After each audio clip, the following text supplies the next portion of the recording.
Hello दोस्तों, तो एक बार फिर हम आपके लिए लेकर आए हैं एक इम्पॉर्टेंट टॉपिक फंडामेंटल चैप्टर का। तो ये जो टॉपिक है हमारा, ये है इंटरेस्ट ऑन ड्राइंग। जी हाँ, इंटरेस्ट ऑन ड्राइंग, जो कि इंटरेस्ट ऑन कैपिटल के मुकाबले या इंटरेस्ट ऑन कैपिटल के बराबर ही यहाँ पर इम्पॉर्टेंट होता है इस चैप्टर के लिए। तो इस टॉपिक को आपको बड़े ध्यान से समझना और पढ़ना है। इंटरेस्ट ऑन ड्राइंग जो है क्या है कि जब कभी भी कोई पार्टनर पैसे निकालेगा फर्म में से, जब आप पैसे लेकर आते हो तो आपको इंटरेस्ट ऑन कैपिटल मिलता है। उसी तरीके से जब आप पैसा विड्रॉ करते हो तो उस पे आपको इंटरेस्ट पे करना होता है। लेकिन खास बात यह है कि इंटरेस्ट ऑन ड्राइंग तभी चार्ज किया जाएगा पार्टनर से जब वो क्लियरली मेंशन होगा पार्टनरशिप डीड में। तो in the absence of partnership deed, interest on drawing should not be charged. Okay, तो देखो इंटरेस्ट ऑन ड्राइंग चार्ज कैसे करेंगे। मान लो ये हमारा ईयर स्टार्टिंग है 1 अप्रैल और ईयर एंड होना है हमारा 31 मार्च को। अब आपने जो पैसा निकाला वो निकाला 30 जून को। तो 30 जून हो चुकी थी, 3 महीने बीत चुके थे, अप्रैल मई और जून, लेकिन अभी भी ईयर एंड होने में 9 मंथ्स बाकी थे।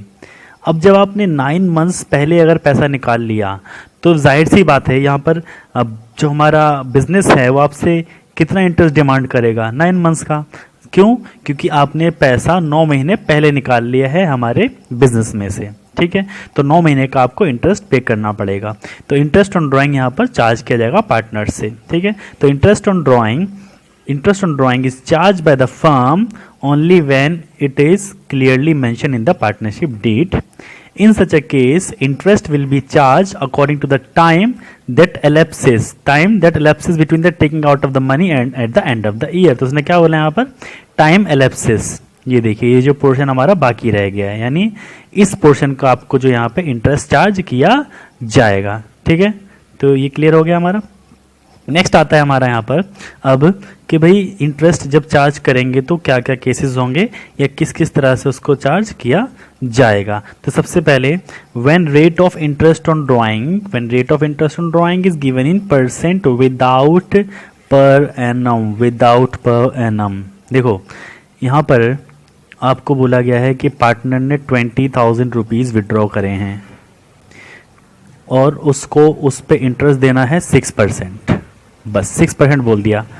ठीक है, अब 6% का मतलब होता है कि कहीं से भी निकाले, वो पहले दिन निकाल रहा है तो भी 6%, वो 2 महीने बाद निकाल रहा है तो भी 6%, वो 6 मंथ्स के बाद निकाल रहा है तो भी 6%। यानी यहाँ पे अब जो इंटरेस्ट चार्ज होगा वो 6% ही चार्ज होगा। टाइम फैक्टर हमारे यहाँ पे ज़रूरी नहीं है। क्यों टाइम फैक्टर ज़रूरी क्यों नहीं है, इंपॉर्टेंट इसलिए नहीं है क्योंकि जी यहाँ पे जो वर्ड पर एनम है वो नहीं दिया। 6% पर एनम बोलता है, उसका मतलब क्या था कि पूरे साल का 6%।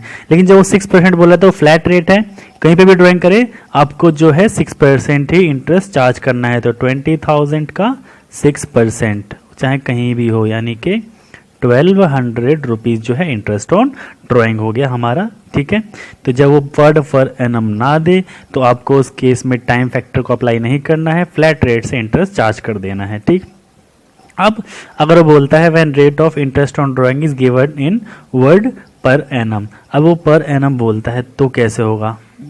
अब फिर अगेन हमारा ईयर, तो ये हो गया हमारा ईयर। अब क्वेश्चन में बोला गया कि ड्राइंग्स हुई है 20,000 की। ठीक है, और इंटरेस्ट चार्ज करना है 6% पर एनम। लेकिन क्वेश्चन में हमें नहीं बताया गया कि ड्राइंग्स की डेट क्या है। मतलब ड्राइंग्स तो आपकी हुई है लेकिन उस ड्राइंग्स की डेट क्या है ये हमें इन्फॉर्म नहीं किया गया, ये हमें नहीं बताया गया। तो जब मुझे क्वेश्चन में यहाँ पर डेट ही नहीं बताई होगी तो अब मैं 6% पर एनम तो है, पर एनम के हिसाब से चार्ज तो कर दूंगा, लेकिन कितने मंथ्स का चार्ज करें, सवाल ये आया। क्या हम ये मान लें कि ड्राइंग्स स्टार्टिंग में हुई है, पूरे 12 मंथ्स का इंटरेस्ट चार्ज कर दें, या फिर हम ये मान लें कि ड्राइंग्स हुई है लास्ट में और इंटरेस्ट चार्ज ही ना करें। तो इसलिए यहाँ पर एक कंसेप्ट लाया गया कि ना स्टार्टिंग मानो ना एंड मानो, उसको मानो कि ड्राइंग्स जो हुई है आपकी वो आपने बीच में करी होगी। ठीक है, तो जब जब आपको ड्राइंग्स की डेट गिवन नहीं होगी, जब जब आपको ड्राइंग्स की डेट गिवन नहीं होगी तो उस केस में आपको इंटरेस्ट चार्ज करना है 6 मंथ्स का। कितने मंथ्स का? 6 मंथ्स का। ठीक है, तो 6 डिवाइड बाय 12, ये 12 इसके नीचे आएगा। तो total drawing multiplied by rate into 6 divide by 12। ठीक है, तो ये हो जाएगा हमारा जब डेट ऑफ ड्राइंग हमें गिवन नहीं है।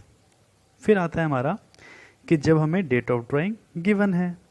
तो जब डेट ऑफ ड्राइंग गिवन होगी हमको तो उस केस में तो बड़ा ही आसान काम है। क्यों? क्योंकि यहाँ से आपको क्या करना है, ये हो गया आपका 1 अप्रैल, ये 31 मार्च हो गया। अब ड्राइंग्स हुई है 30 जून को 20,000 की, तो अब मुझे क्या दे दी उसने? डेट दे दी। तो इसका मतलब ये 20,000 आपने 30 जून को निकाले हैं, विड्रॉ हुआ है 30 जून को, तो अभी भी ईयर एंड होने में कितना टाइम बाकी है? 9 मंथ्स।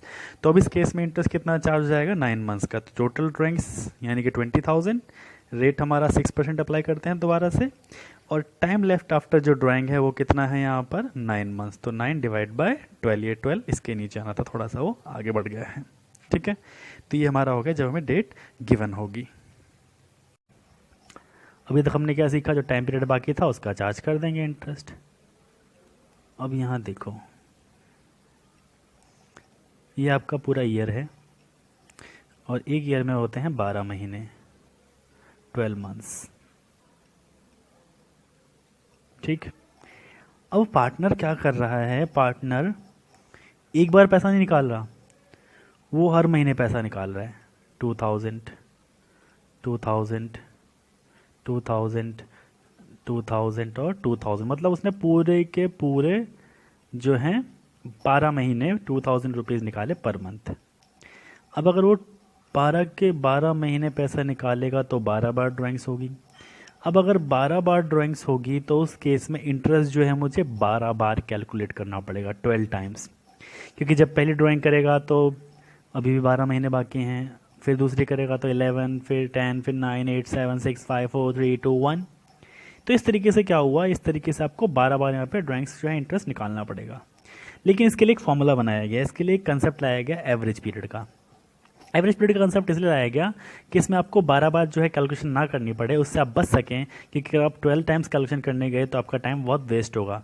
तो इसलिए कंसेप्ट क्या लाया गया एवरेज पीरियड का, कि time left after first drawing plus time left after last drawing. जब वो पहली ड्राइंग कर रहा है वो, और जो लास्ट ड्राइंग कर रहा है वो, उन दोनों के बीच में जो टाइम बाकी रह गया है, उन दोनों के बीच में मतलब अगर उसने पहली ड्राइंग करी तो कितना टाइम बाकी? ईयर एंड होने में।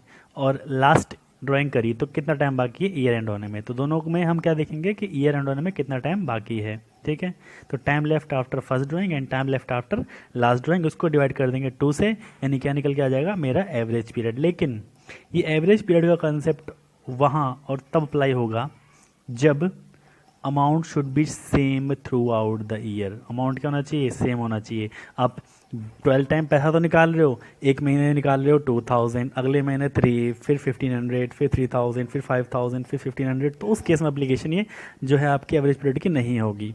एवरेज पीरियड अप्लाई होने के लिए आपका क्या होना चाहिए?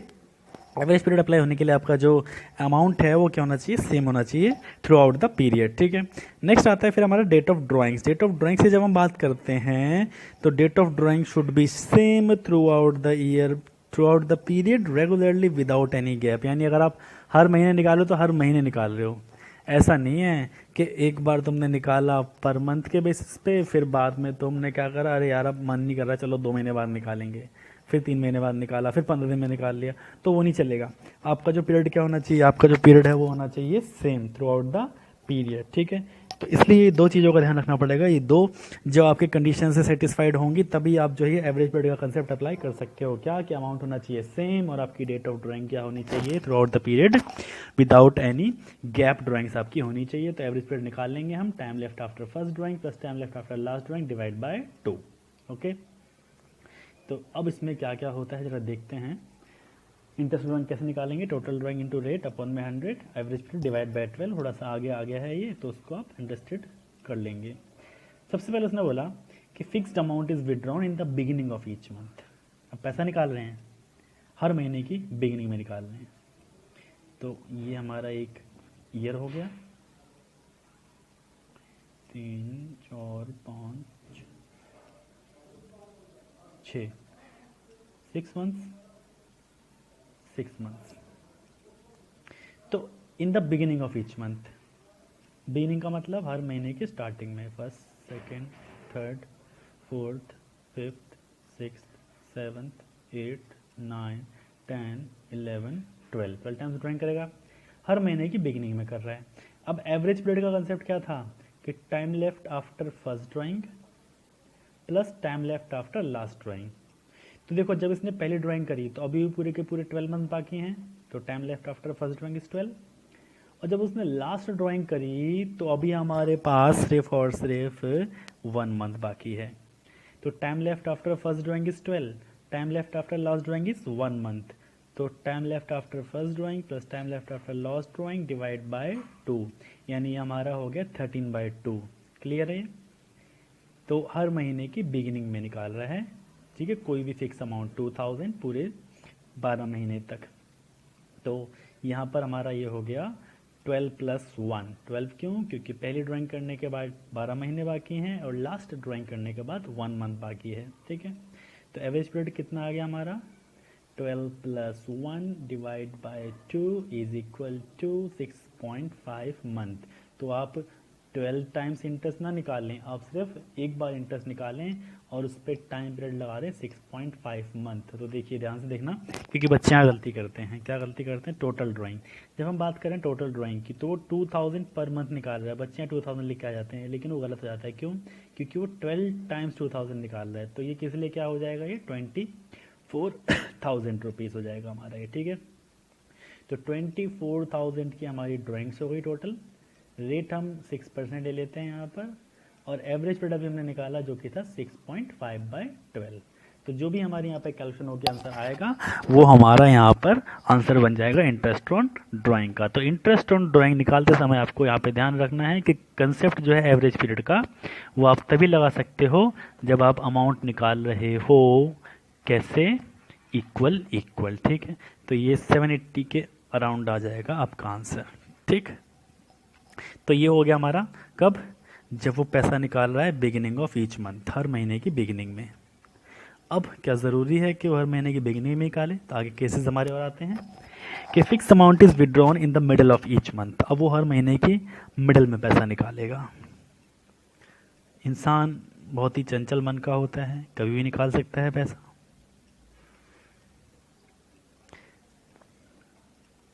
तो पहली ड्राइंग करेगा यहाँ पर, दूसरी यहाँ पर, तीसरी मिडल में, चौथी मिडल में, 5 6 7 8 9 10 11 एंड 12 टाइम्स करेगा मिडल में, ठीक है। तो ये वाला लास्ट वाला जरा साफ साफ देखो आप, मिडल। तो जब उसने पहली ड्राइंग करी होगी और जब उसने लास्ट ड्राइंग करी होगी, तो देखो मिडल का मतलब ये है कि आधा महीना बीत चुका है, आधा महीना बीत चुका है। तो कितना टाइम बाकी है? राउंड दोनों में रह गया 11.5। और जब लास्ट मंथ में करी होगी तो बस कितना बाकी रह गया? 0.5। तो यहाँ पे जो मेरा एवरेज पीरियड आ गया वो 11.5 + 0.5 डिवाइड बाय 2, यानी 12 divide by 2 is equal to 6 month. तो इस केस में आपका जो हो गया, मिडिल के केस में आपको 6 मंथ्स का इंटरेस्ट लगाना है एक बार, आपको 12 बार इंटरेस्ट फिर दोबारा चार्ज करने की कोई भी ज़रूरत नहीं है, ठीक है।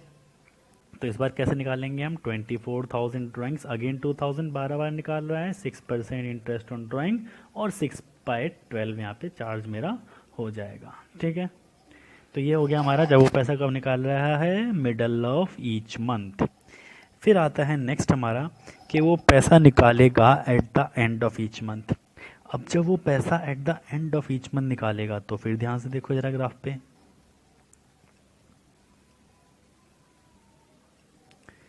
अगेन हमारे 12 मंथ्स हो गए। तो first month end of each month है ना, तो पहले महीने के एंड में, सेकेंड मंथ के एंड में, थर्ड मंथ के एंड में, 4 फिर 5 फिर 6 7 8 9 10 11 और 12 लास्ट मंथ के एंड में बिल्कुल। तो जब उसने पहली ड्राइंग करी तो कितना टाइम बाकी है? 11 मंथ्स। जब उसने पहली ड्राइंग करी कितना टाइम बाकी है? 11 मंथ्स। और जब लास्ट करी तो बिल्कुल लास्ट में करी होगी तो 0। तो 11 + 0 डिवाइड बाय 2, ये हमारा एवरेज पीरियड हो गया। तो 11 plus 0 divide by 2 is equal to 5.5 months. तो कितना आपका हो गया, 5.5 मंथ्स का इंटरेस्ट आपको चार्ज करना है। ध्यान रखना सिर्फ एवरेज पीरियड चेंज हो रहा है, सिर्फ एवरेज पीरियड चेंज हो रहा है, बाकी 24 वही 12 टाइम निकाल रहा है, फिर वही 6% इंटरेस्ट का रेट है, बस वो 5.5 हो गया 6 और 6.5 की जगह। ठीक है, तो हमने अब बिगिनिंग में निकाल लिया मंथ के, एंड में निकाल लिया मंथ के, और मिडल में भी निकाल के देख लिया। लेकिन अब ज़रूरी तो नहीं है कि ड्राइंग्स वो मंथली ही करे, हो सकता है ड्राइंग्स पार्टनर जो है वो क्वार्टरली कर रहा है, यानी कि अब वो पैसा निकालेगा एक साल में सिर्फ 4 बार। ठीक है, तो ये 3 महीने हर क्वार्टर में हमारे होते हैं। अब क्वार्टर में निकाल रहा है, वो भी वो बिगिनिंग ऑफ ईच क्वार्टर। ठीक है, कंसेप्ट ध्यान रखना कि अमाउंट अभी भी फिक्स होना चाहिए और टाइम पीरियड जो है सेम होना चाहिए, मतलब क्वार्टर में निकाला है तो हर क्वार्टर में ही विड्रॉ करेगा। तो सबसे पहले उसने अगर बिगिनिंग ऑफ ईच क्वार्टर निकाला तो पहली ड्राइंग्स हो गई यहाँ पर, सेकेंड ड्राइंग्स हो गई यहाँ पर, थर्ड ड्राइंग हो गई हमारी यहाँ पर, और फोर्थ ड्राइंग हो गई यहाँ पर, यानी वो ईयर में 4 बार पैसा निकालेगा। अगर वो 2000 ही निकाल रहा है तो 2000, अगेन 2000, अगेन 2000 एंड अगेन 2000, यानी 4000 4 बार निकाल रहा है 2000 रुपीज़। तो ये हो जाएगा आपका 2000 इंटू 4, टोटल ड्राइंग्स कितनी हो गई हमारी 8000 रुपीज़। ठीक है, तो यहाँ पे 8000 रुपीज़ वो निकाल रहा है। लेकिन अब समस्या तो टोटल ड्राइंग्स तो हमने निकाल ली, लेकिन प्रॉब्लम टोटल ड्राइंग्स की नहीं है, अब मुझे टाइम पीरियड की प्रॉब्लम है यहाँ पर, कि यहाँ पे जो टाइम पीरियड है वो कैसे हमारा निकलेगा एवरेज पीरियड। तो ये हो गई हमारी फर्स्ट ड्राइंग और ये हो गई हमारी लास्ट ड्राइंग। तो जब उसने पहली ड्राइंग करी 12 मंथ्स बाकी हैं, क्योंकि क्वार्टर का मतलब तो पूरे अभी जो है 3 महीने के 4 क्वार्टर बाकी हैं, तो पूरे 12 मंथ्स बाकी हैं। लेकिन जब उसने लास्ट ड्राइंग करी तो अभी पूरा एक क्वार्टर बाकी था, और पूरा एक क्वार्टर का मतलब 3 मंथ्स, तो इसका मतलब 12 प्लस 3 डिवाइड बाय 2, यानी कि 15/2 दैट इज 7.5, यानी कि यहाँ पर जो है हमें 7.5 मंथ्स का इंटरेस्ट चार्ज करना होगा। तो सेम वही फॉर्मूला होगा, total drawings into rate upon में 100 मल्टीप्लाइड बाय एवरेज पीरियड, जो कि 7.5 हो जाएगा अब। ठीक है, तो ये हो गया हमारा 7.5।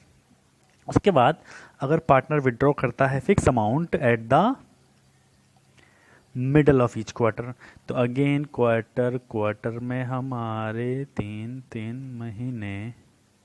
ठीक है, मिडल का मतलब होता है कि बीच में, क्वार्टर के बीच में, क्वार्टर के बीच में, क्वार्टर के बीच में।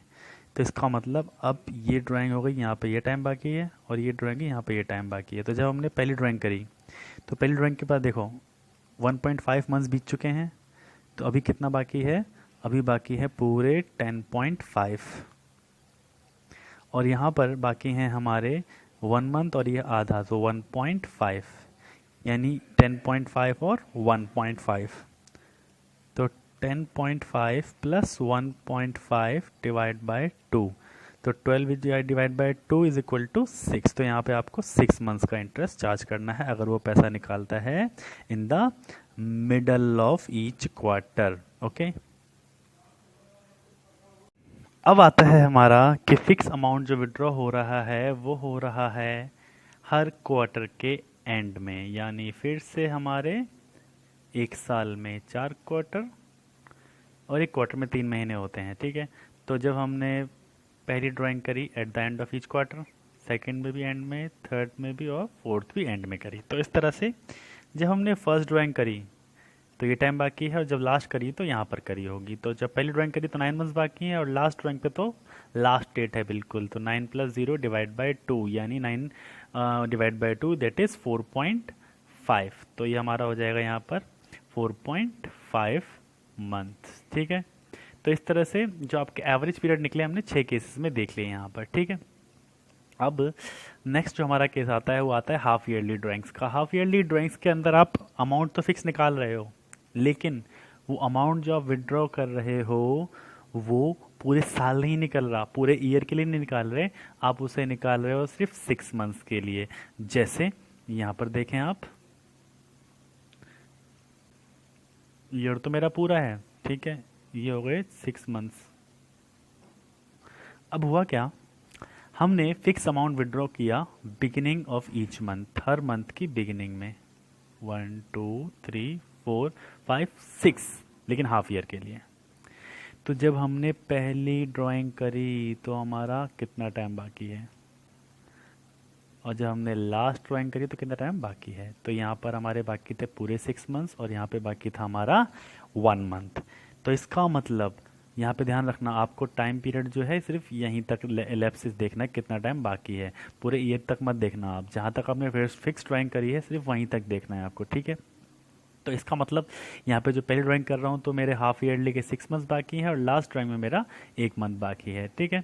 तो इसका मतलब यहाँ पे एवरेज पीरियड कैसे निकलेगा, 6 + 1 divide by 2 is equal to 7/2 यानी 3.5 मंथ्स। तो आपको यहाँ पे सिर्फ और सिर्फ 3.5 मंथ्स का ही इंटरेस्ट चार्ज करना है। देखना जरा कैसे करेंगे उसको। मान लो उसने 2000 रुपीज़ निकाले, हाफ ईयरली मतलब 6 मंथ्स तक, तो टोटल ड्राइंग्स हो गई कितनी, 12,000। तो 12,000 इंटू वही 6% रेट लेते हैं, एवरेज पीरियड हमारा निकल के आया 3.5। लेकिन एक चीज़ ध्यान रखना, मैं डिवाइड किससे कर रहा हूँ, मैं डिवाइड कर रहा हूँ 12 से। तो डिवाइड 6 से मत कर देना कि हाफ ईयरली है, क्योंकि मंथ में हमारे ईयर के अंदर मंथ तो पूरे 12 ही रहेंगे। वो तो एवरेज पीरियड की कैलकुलेशन हमने सिर्फ देखा था कि जो ड्राइंग्स हो रही है वो हाफ ईयरली हो रही है, तो उस केस में सिर्फ आपको वहाँ पर 6 महीने देखने थे, अदरवाइज ईयर हमारा पूरा अभी भी 12 मंथ्स का ही है, ठीक है। तो 3.5 डिवाइड बाई 12। नेक्स्ट आता है हमारा, if the fix amount is withdrawn in the middle of each month. तो आपने ईच मंथ हर महीने के मिडल में पैसा निकाला 6 महीने तक, ठीक है। First, second, third, fourth, fifth and sixth drawing. तो जब पहली ड्राइंग करी और ये लास्ट ड्राइंग करी, तो जब हमने पहली ड्राइंग करी तो कितना टाइम बाकी होगा, 5.5। जब हमने लास्ट ड्राइंग करी तो कितना टाइम बाकी होगा, 0.5, मिडल ऑफ ईच मंथ ये पीरियड बचा है हमारा। तो 5.5 एंड 0.5, तो ये हो गया हमारा एवरेज पीरियड। अगर मैं लिखूं सीधा तो कितना हो जाएगा, 5.5 6 डिवाइड बाय 2 यानी 3।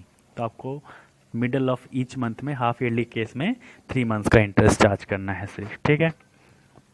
उसके बाद आप देखें तो नेक्स्ट हमारा है, fix amount is withdrawn at the end of each month. अब फिक्स अमाउंट अगेन हमने निकाला, हाफ ईयरली निकाल रहे हैं, लेकिन इस बार हम निकाल रहे हैं पैसा, इस बार हम पैसा विड्रॉ कर रहे हैं at the end of each month. First, second, third, 4, 5, 6। तो ये हो गया हमारा, पहली ड्राइंग करी तो 5 और लास्ट ड्राइंग तो लास्ट में हुई है तो 0, ठीक है।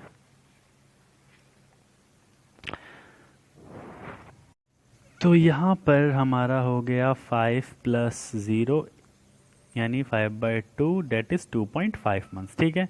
तो यहाँ पे आपको at the end of the each month में अगर वो हाफ ईयरली विड्रॉ कर रहा है पैसा तो 2.5 मंथ्स का इंटरेस्ट चार्ज करना है, लेकिन उसको डिवाइड लास्ट में हमें 12 से ही करना है, इस बात का ध्यान रखना, ठीक है। तो इस तरह से हमारा ये जो हमने कंसेप्ट समझे एवरेज पीरियड के, उसका ये पूरा का पूरा जो है हमारा आपको यहाँ पर मिल जाएगा क्रक्स, ठीक है। तो आपको समझ आया तो बहुत अच्छी बात है, नहीं भी समझ आया तो कोई दिक्कत नहीं, एग्ज़ाम में आपको जो काम आने वाले हैं वो ये आने वाले हैं, ठीक है।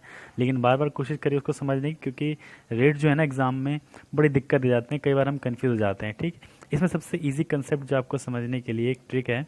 क्या ट्रिक है कि ट्रिक ये है कि जो भी मिडल वाला है, मिडल को तो हमेशा याद रखो, मिडल में जो है हमेशा वो 6, दोनों केस में देखो आप, दोनों केस में क्या है वो 6 है जब ईयरली विड्रॉ कर रहे हैं। जब हाफ ईयरली कर रहे हैं तो कितना हो गया, फिर वो 3 हो गया, ठीक है। तो हाफ हो गया वो, तो मिडिल का तो आपको याद हो सकता है। बाकी बच्चे मंथली, क्वार्टरली और जो बिगिनिंग है, तो बिगिनिंग में 6.5 मंथली, क्वार्टरली में 7.5 और हाफ ईयरली में 3.5 और एंड में 5.5, 4.5 और 2.5, ये जो है हमारे रेट्स एप्लीकेबल हो जाते हैं, ठीक है। तो आई होप आपने ये क्वेश्चन समझ लिए होंगे। अब आपको मैं 2 क्वेश्चंस मैं देके जा रहा हूँ होमवर्क के लिए, क्वेश्चन 1 और क्वेश्चन 2। ये दोनों क्वेश्चन के 3-3 केस हैं, यानी कि आपके 6 क्वेश्चंस बन गए। ये दोनों क्वेश्चंस को आप मुझे सॉल्व करके आंसर जो है कमेंट बॉक्स में लिख कर देंगे, तो मुझे लगेगा कि आपको ये टॉपिक समझ में आ चुका है, ठीक है। तो बहुत बहुत धन्यवाद आप लोगों को सुनने के लिए। हमारे चैनल को सब्सक्राइब करें। जय हिंद।